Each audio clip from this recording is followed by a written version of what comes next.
let's jump into suburban. Blue Note. Yeah. So, what made you guys want?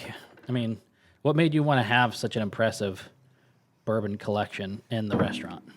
Thank you. We really just like bourbon. Yeah. It actually started as like it wasn't even us. Like we wanted to do the sandwich concept, and we had a real estate agent that's a friend of ours. Her and her husband and two other people actually own Copper City Brewery, Oh yeah, and she was the commercial real estate agent for the buildings when we first got there. Okay. And she was doing some interview, and she was like, "Yeah, there's gonna be these local guys are opening this restaurant. It's gonna have soup, salad, sandwiches," and she's like, "And they're gonna have a bourbon bar." Well, then it like exploded that like there was gonna be a bourbon bar, and I'm Everybody like, was asking us about the bourbon bar. I'm like, I looked at him. I go, I guess we're having a bourbon bar then. We planned on having a pretty wide selection, anyways. But Yeah. hey, you know. yeah, pretty funny. we were gonna have like more than usual. Yeah. But then we kind of just ran with it, and People were talking about the bourbon more than the food. I mean, we hadn't opened yet, obviously. But that's wild. Well, cheers. cheers. Cheers. Thanks for having us. Yeah, of course.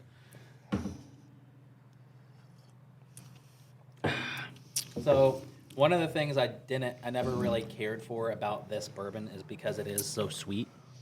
Yeah. You know, Nope. to me it just had like this kind of I don't know. It has like a thicker mouthfeel, I think, than most bourbons, which I wasn't a huge fan of at first. I mean, See, because it's such a heavy proof, I think it needs to be that sweet yeah, because it would just burn. it would just burn the hell out of you. Yeah, I guess Yeah. that Right makes now, sense. it's warming you up. But Yeah, for sure. Yeah, so I bought this. This was the first. So the Syracuse Bourbon Society is like a Facebook group, and well, you know, more than a Facebook group, but they do barrel picks all the time with like different distilleries and local liquor stores. They partner with like a different liquor store each time. So this was one of theirs that they did with Pascal's, and so that was the first barrel pick of theirs that I bought. I Yeah. actually really like it. Yeah. I haven't used it in any drink, so usually like I'll try to go straight with a bourbon at first, and then from there I'll kind of like put it into an old fashioned or Yeah. into a Manhattan, kind of see what it does. I didn't do anything with this. I don't know why there's so much of it gone. I don't remember drinking all of that much of it. well, it's 120 something proof. Yeah, right. Yeah, so I shouldn't. Yeah, this King Mayhem Rye is 106 or 108 proof from Old Home, and it's like a very rare like bottle that they produce. They only do, I think, 40 or 50 of them at a batch. And I saw that they posted that, and I ran and bought it at Christmas. And I was sampling it like 7 a.m. at the regional market. I was like, he was like, "Here, try it." And I like, took a swig of it. I was like, "Holy shit, that's strong for 7 a.m." But yeah, it's pretty good. But too. 9 in the morning. Yeah, but 9 in the morning. Yeah, 9 in the morning and go 120 or whatever the hell that was, 123. Yeah. See, this, I would think, I would put it, if I was drinking this at home, I'd have a little bit of ice just to kind of Yeah. open it up, cut through the sweetness, and Yeah. that's, I don't know. I like it. Yeah. Yeah. This is a cold winter day. Yeah. 9 in the morning. Right. I mean, what better reason than to, be on a podcast and drink some hard bourbon first thing in the morning? So, how long have you all been open out in Rome? A little over a year and a half. September 21st, 2021. Wow. Yeah. And I mean, I know a little bit of the backstory from when we were there eating food, a month and a half ago or so. Yeah. But, tell me, how did you all get started? What made you want to open that restaurant? That's a great story. It is a great story. So we worked for Frank has worked for my family for like 20 plus years. They own the beaches and the Savoy in Rome. Okay. I went and was working at the Savoy. I was assistant GM, just doing whatever needed to be done. The GM left, gave us like a week notice. My uncles came to me and were like, "So you ready to do it?" I'm like, "Do I have a choice? Like what?" So it was a very old school restaurant and mindset, and just everyone there. It was really hard to change anything.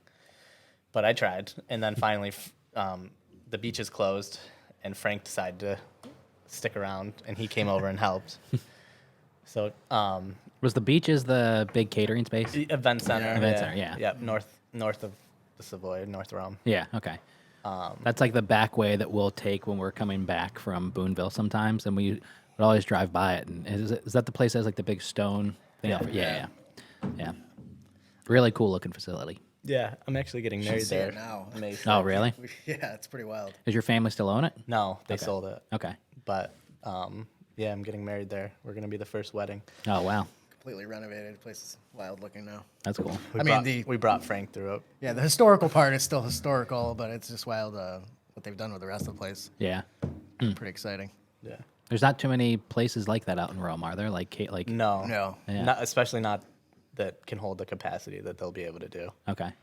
Yeah, that's awesome. Yeah. So we got together and we were running the Savoy, and me and him kept kind of talking about what we'd like to see if we were going to open something. It was just like joking around, Like venting it. Yeah, we were just like venting. We just have a bourbon and it'd be chatting and stuff, and we kind of came across the conclusion like we travel outside of Rome a lot to go get some specific foods, like sandwiches or anything cool, and then we started just tossing around, hey, wouldn't a sandwich be cool if it had this? And then somehow we just kept rolling with it. Yeah. And next thing you know, we well, I guess this is where you come in. I come in one day and he's like, hey, I got to take off for a little while. I'm like, okay. And he didn't say anything to me and just left.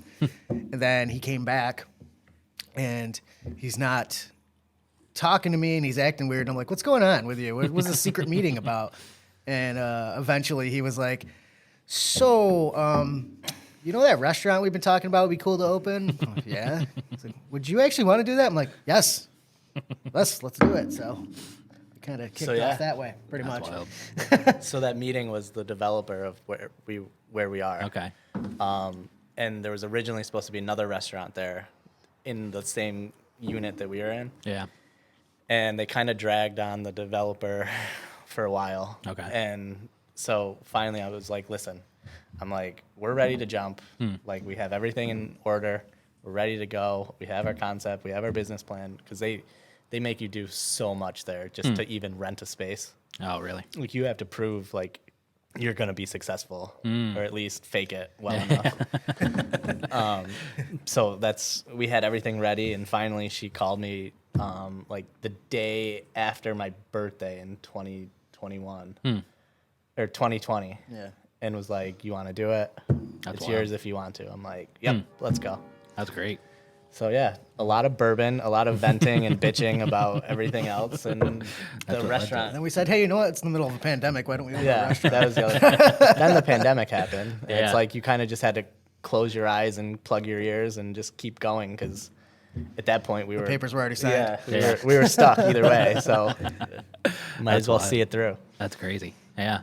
And so, I mean, I get that. Like, we were, even with the restaurant that I'm a partner in now, which I enjoy, but there's so many things that if I had like control of that, I would do differently. And even like we were out in Rochester yesterday, and there's a place called Chicken Out, and they opened during the pandemic. I think they were just doing pop-ups for a while, but they were just exploding on social media. Did a really great job with it.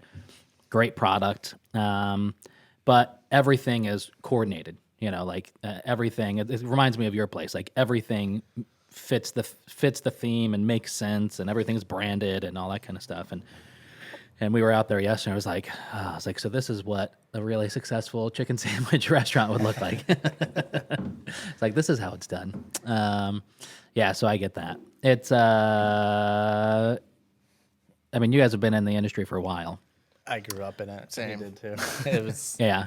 So you're wasn't a choice. So it wasn't probably too much of a shock to you to realize that owning your own restaurant can suck. Oh yeah, We knew what we were getting ourselves into for sure. Yeah. and It's got that its ups and downs, Yeah. Stresses are different in different jobs, I guess, but a lot less stressful. It's a different stress different now. type of stress. Yeah. Like I'd say the biggest thing though is our ability to just do whatever we want. Yeah. Be able to be as creative as we want, and call things whatever we yeah, want. Yeah. I mean, that was a big part of it. Yeah, that makes sense. Yeah, it's so what were like some of the first I mean, it's got to be interesting going from having as much experience as you do to then being an owner. So, what were like some of those? What were the first surprises when you got the restaurant opened? HVAC. HVAC is really expensive, Yeah, especially for a restaurant. yeah, it That is. has 4 stories. That has to Oh, go. yeah. Like if you open a restaurant, my biggest advice would be find something on the ground level that doesn't have anything above it, and you can either go through a wall or straight up. Yeah, That will save you a lot of money. because your vent has to go all the way up through the top. All the way Yeah. up. Oh man, Yeah. Yeah. that is wild. Is it just because the kitchen wall is like landlocked? Is that what it is? No, the developers wouldn't let us do anything out the side of the building Oh man. because above it is there's- all balconies. Yeah, there's all and- balconies and Yeah, stuff. oh yeah, that makes sense. Yeah. Yeah. So that would be my number one advice to people opening a It's kind restaurant. of silly that that's the one thing that both popped into both of our heads at first, but you know, There's a story. I know that he's not ever going to listen to this episode because I don't think he knows that the podcast exists. But years ago, maybe 3-4 years ago, there was a guy that opened up, what I think is probably the worst food business that you could open up in Central New York, and that is frozen yogurt. and so this guy opened a froyo thing in Westcott, and up in, which is like University prime area here in Syracuse, and opened up a froyo shop and was like immediately dying and wasn't doing well at all. And so he kept like scrambling, trying to think of different things to add. So it for a while there, and it kind of still does have that vibe, but it was like one of those restaurants where you walk in and you can tell like they'd never figured it out. They just kept adding all these different things. Yeah. Which reminds me, that, although I do have to check them out, I heard they have great tacos, but there's a place they just opened in Oswego that's an acai and taco truck. So, which to me says disaster. Neither one of those things are going to be good, but I It's don't a know. lot of different ingredients. It's a lot Yeah. of different things. Yeah. That some you have to keep hot and some you have to keep cold. Yeah. And they're in one of those shipping container food truck things. So, but anyways, so this guy in Westcott, he decided to partner. He was trying to figure out what to do.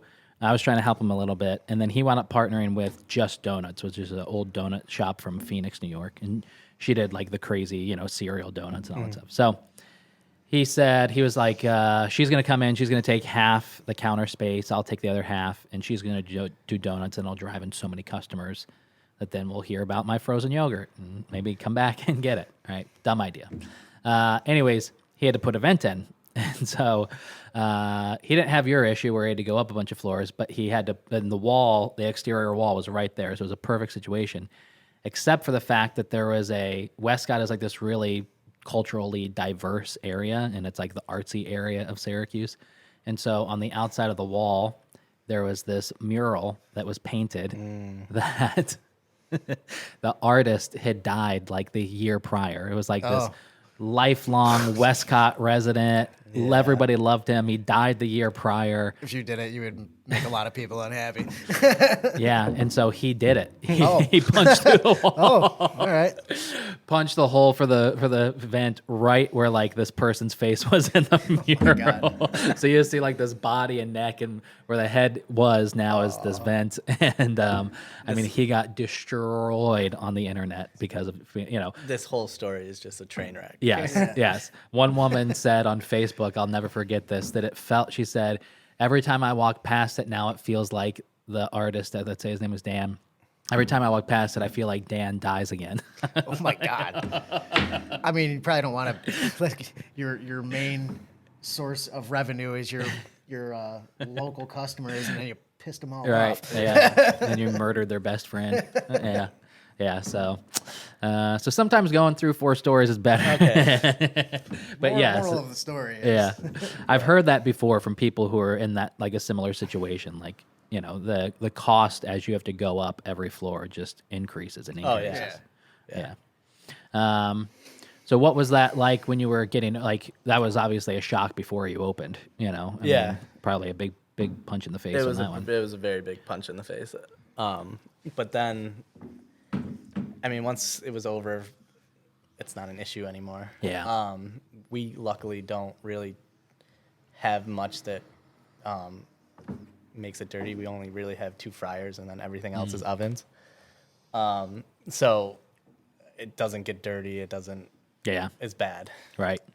But the next thing I think is like the bar. Yeah. We definitely should have had some professional set up the bar.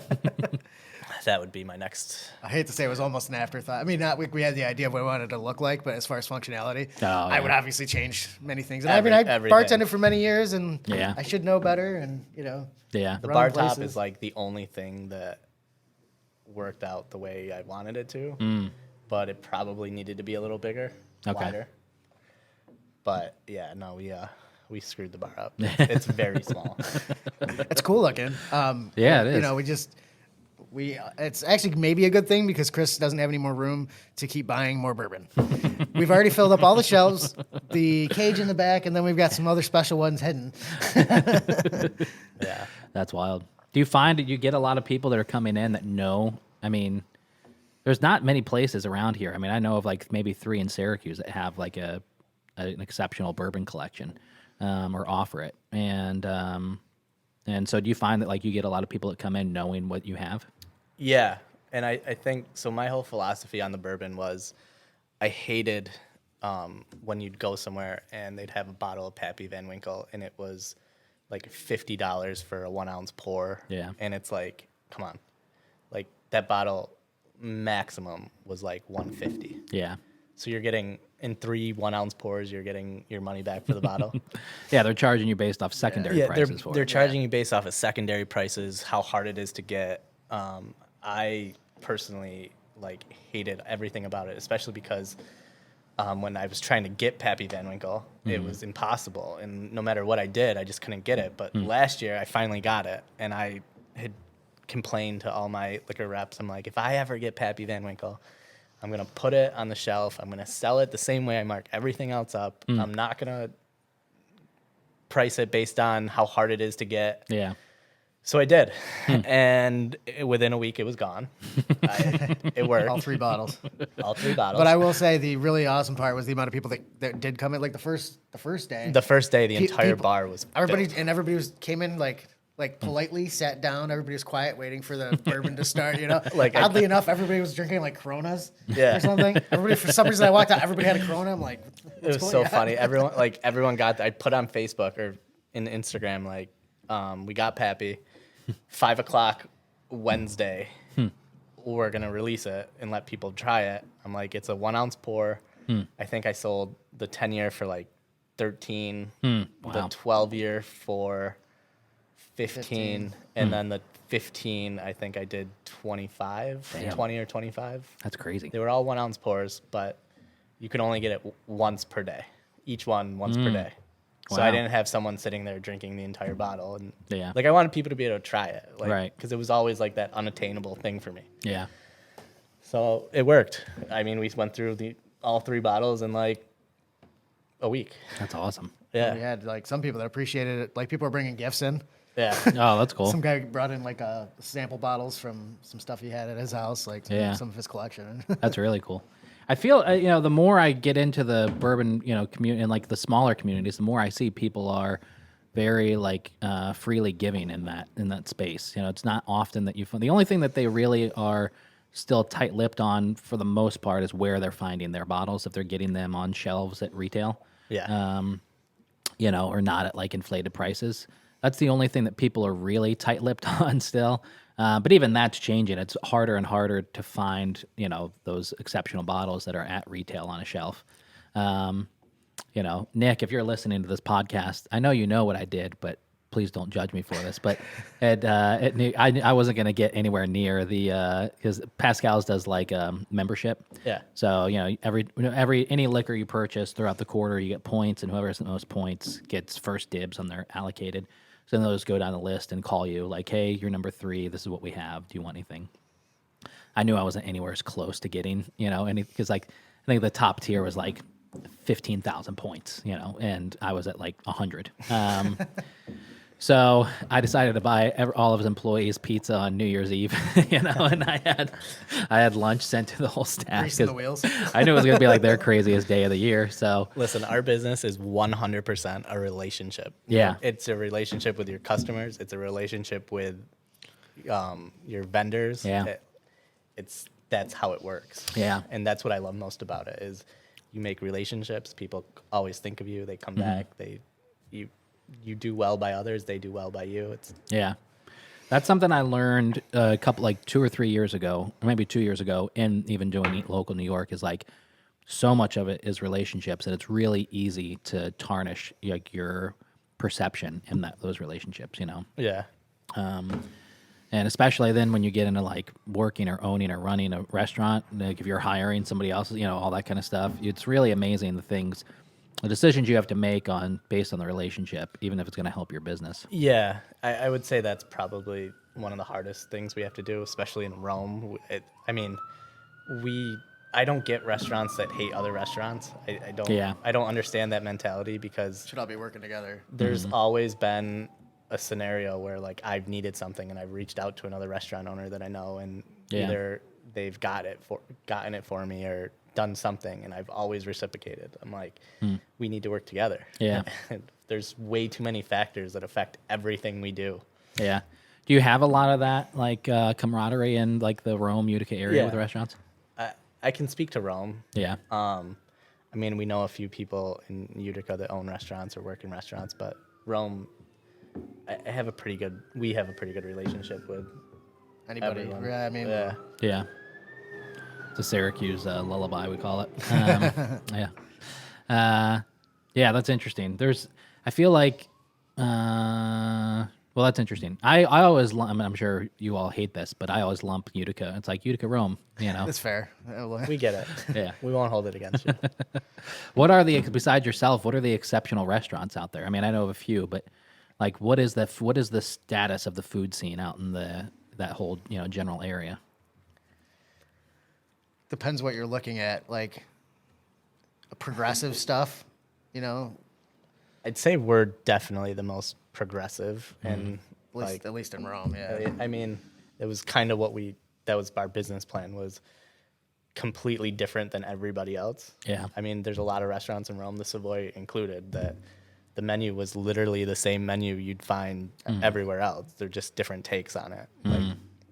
So that was our business plan, was, okay, we're going to be completely different. We're going to have these crazy sandwiches, and We're never gonna make chicken riggies ever we're again. never going to make chicken wings ever again. Until we made a chicken riggy sandwich. That's hilarious. It's called Never Say Never. Yeah, We really? had a little We have a volume. volume of them. Never Say Never one. Never Say Never Never two. Say Never We did Volume 1 was a steak and greens. That's awesome. And Never Say Never Volume 2 was the chicken riggy. Who has? All right, so this is going to be a very important question, Uh-oh. and this is going on our clips. So get ready for this one. Who has the best chicken riggies in Rome? You can do a top two. You're putting us really on the spot here. I can tell you who I like the most, but I want to hear from the experts. I'm gonna give two. I will go Big J's. I was going to say Big J's. Nah, I stole it from you. Only because we get pizza maybe once a week, every other week. And I always order a large pizza, chicken riggies, garlic knots, and an antipasto salad. That's So Big J's, I haven't been there. I'll have to get out there and check. Big it out. J might be one of like the nicest people I've ever met. Really? Yeah. Yeah, he's got like the biggest heart of anyone I've ever, like, especially when you see him. Yeah. He's kind of intimidating. Okay. I hope he watches this. But he is literally one of the nicest people I've ever met. Okay. Before he even opened up in Rome, actually, he used to come in and grab food, and we just started chatting, kind of became nice. friends. Now he's so busy he doesn't leave. Yeah. Oh wow. Yeah. All right. So what was your second? My second, I mean, honestly, I would have said the Savoy if we were if Okay. that place was still. We had very good chicken riggies. had Yeah. very good chicken riggies. So unfortunately, the Savoy is not available. But I mean, I'd definitely go Big J's. I mean, you got to throw one out there. I did, Big J. I would say, I mean, my favorite in the area. Not that I've had a lot of them, but the couple I've had, I like Teddy's. I don't know why. I like Teddy's. I mean, they won a bunch of They awards. won a bunch of awards. They won Yeah. a bunch of awards. Yeah. Yeah. I can tell from your all's response or look after I said that I'm not even they're not even in the realm of best chicken riggies. But yeah, I won't put that clip out there. But I mean, that's, DeCastro's used to have, they probably still do. I haven't had them in a while, but they had decent riggies. But they also, that's what the homemade pasta. I had. oh, okay, yeah, His fiance used to be the chef there too. okay. Little bias there. A little biased. My favorite chicken riggies in Syracuse. I hate is the Brasserie, which is simple restaurant in Township 5. Nothing They have great. They do their own hand cut fries, which they do a really good job with. And So how do you feel about hand cut fries? I think that's the way to go. Really? Yeah. See, here's my problem. I think a lot of people do hand cut fries, Uh-huh.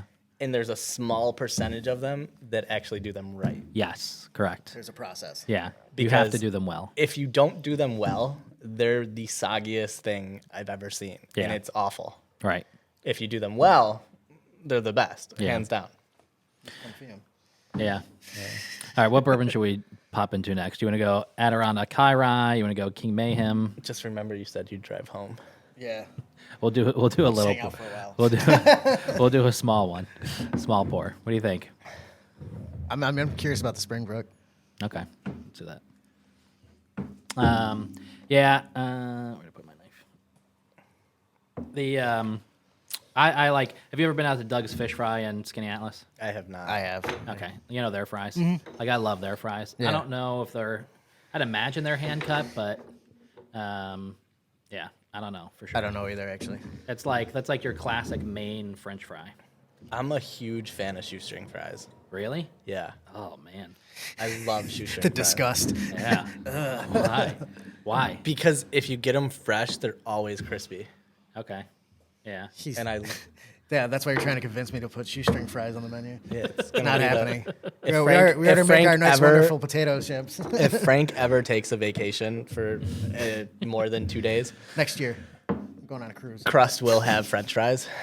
It could go totally awful or bad, but we will have them. You don't have any fries right now? No. Oh wow. You what is this?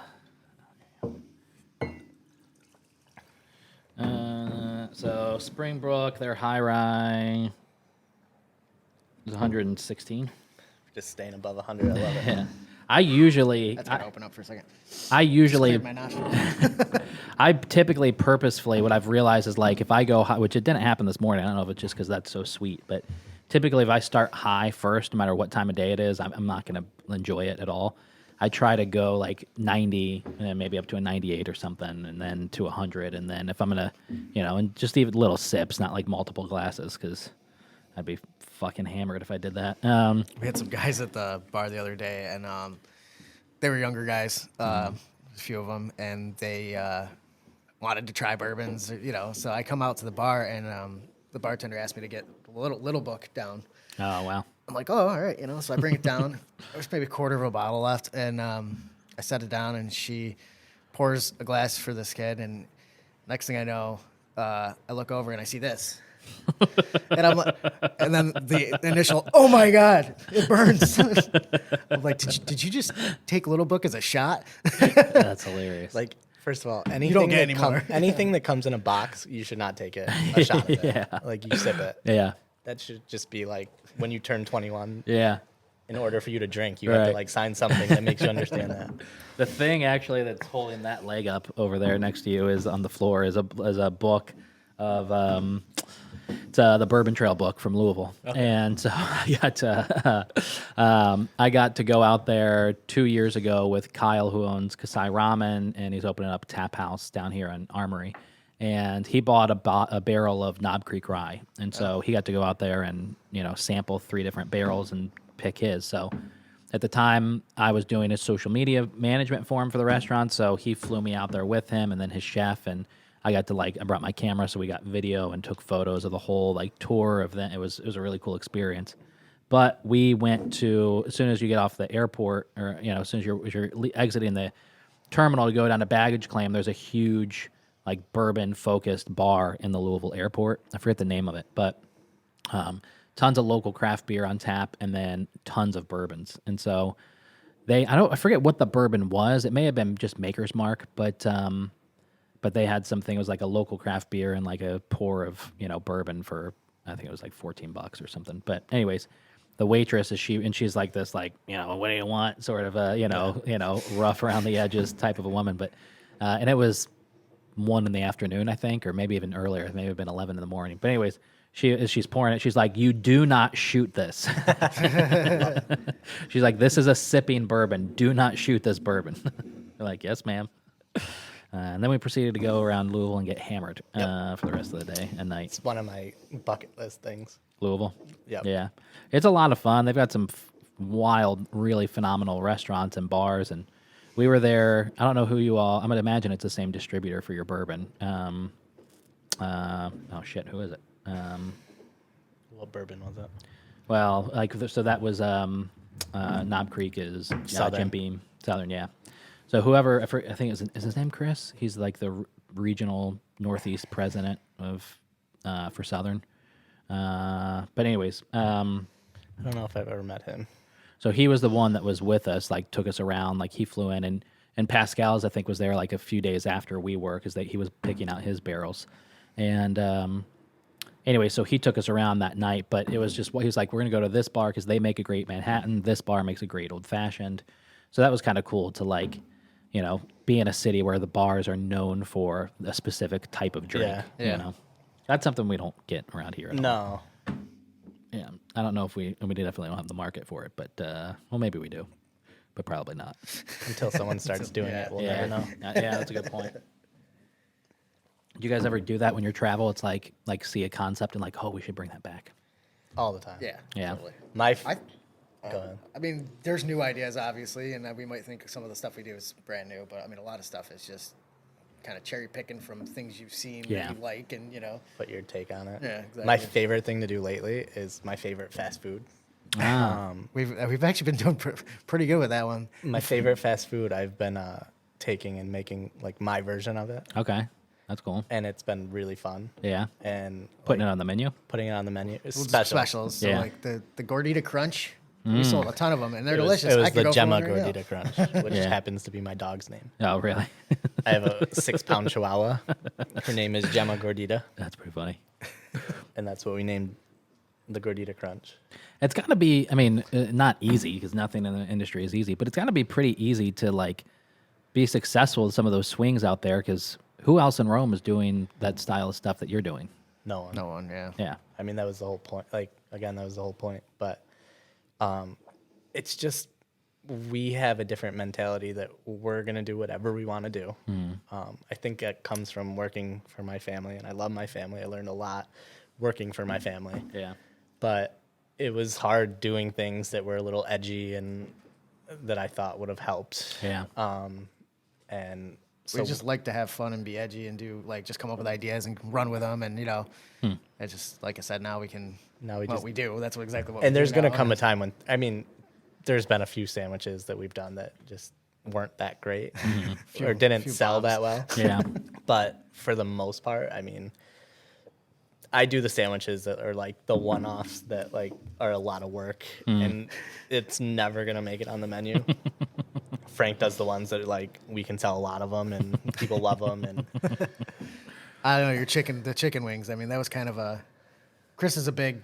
I'm a Chris chicken is wing a snob. carnivore. Yeah. So anything meat, you know. But Yeah. Yeah. chicken wings has always been his number one thing. And then he just one day decided to, you know, show me what he was going to do for his chicken wings. And I tried one, and I was like, I think I brought some home because I was leaving. I had that night off or something. I remember I get home and I took a video of me eating the chicken wing, and I sent it to him, and I was like, "This is the best chicken wing I've ever had in my life." And for him, just for everyone that is going to listen to this, for Yeah. him to say that to me Yeah. means like he actually means it. Yeah. Because literally everything I make, he has some I critique. might critique a little bit, And It's- some it's of them in a are place warranted. It's in a place of love. Some of them are warranted. Yeah. But like it's the first test that we give each other when we make something is like we let them try it and we wait for that reaction. Yeah. And it's like, does he go in for another bite right away? Or does he like think about the first bite? And that's when you know like, okay, he's thinking about how it can be better. Yeah. But pretty like interesting. the second bite, if it's like that, you got something. Yeah. That's wild. And we're probably the biggest critics of our own food. Like Yeah. I've done things. I tried to do a chicken patty one time, and it was just awful. Like I took one bite and I kind of spit it was out. it and I was like, bad. It was so bad. is Like not the gonna thing work. I was trying to follow, like that I took the idea from. Yeah. It was awful. It's like my pretty funny. Scooby Doo sandwich I was gonna It try. was like gritty. Like it tasted like a sand chicken patty. sand patty. Yes. Like it was bad. Yeah. And no one ever tried it after that because That's I gave hilarious. up and That's threw them hilarious. all away. I feel like I'm that way with our stuff at the restaurant. Like we had, for a little, like I think we've got a pretty good chicken sandwich now. But then we were in Rochester and had 2 different chicken sandwiches. I was like, holy shit, these are way better than anything on our menu. But yeah, it is hard to like try and like figure out when to stop. You know, when to stop working on something. You know, it's like, okay, that's good enough. You know, sort of a thing. Or even, you know, one thing that I found is there's not a whole hell of a, like most things I can Google. There's not a whole hell of a lot of information out there on like we were having an issue with trying to get the breading to stick like glue to the chicken, and there was nothing out there. And all of the tips and advice, like videos and stuff that I did see, at first it was all for like regular people. It wasn't for like restaurants. And then the things that all the tricks I did find was like, this does not work. This is a terrible idea, you know? Like the cornstarch and all that kind of stuff. It was like, none of these ideas are working. And what I did finally figure out is, one of our issues was we have a 5-ounce chicken breast that before we were going egg wash flour, but then the chicken would shrink, but the breading would stay the same. So we were, most of the time, the breading was just falling right off the chicken, but it was this huge sandwich. We switched to a buttermilk brine, and that pulls all the moisture, all the pump out of the chicken. And so the chicken now shrinks up. So it's a much smaller sandwich. Not much smaller, but it's a smaller sandwich. But now we very rarely do we have the issue of the breading falling off because of that. Are you pounding? Like No, they're pretty thin as it is. Yeah. Because they're like cut down for us already. But yeah, I mean, they go from like a 5-ounce. They probably, and I don't know what the weight is afterwards, but it goes from like maybe that big to like, you know, that big, Yeah. you know, after the brine. So, but yeah, there's not a whole hell of a lot of information out there on that kind of stuff. no, it's really Just just trial and error. trial and Yeah, error. right. Like half of what we do is trial and error. It's like, Yeah. does it work? Does it not work? Yeah. All right. So if you could change anything about the food scene in the Utica and Rome area, let's say one thing, I'm sure, you know, maybe there's more, but if there's one thing you could change about it, what would it be?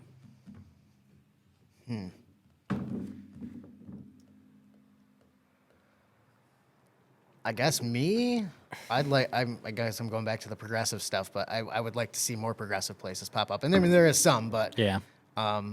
there's the good classic places, and I mean, my father's an immigrant. I love Italian food. I really do. Yeah. There's some progressive Italian places, maybe like Nostro or things like that. But, Yeah. but I would like to see other stuff, I guess. Yeah. That would be my thing. Yeah. Mine would be that I would like to see a place like Red Chili. Really? I love like dumplings, noodles, Yeah. everything like that. Yeah. And we don't have a place that I know of. I could be Right. wrong. Yeah.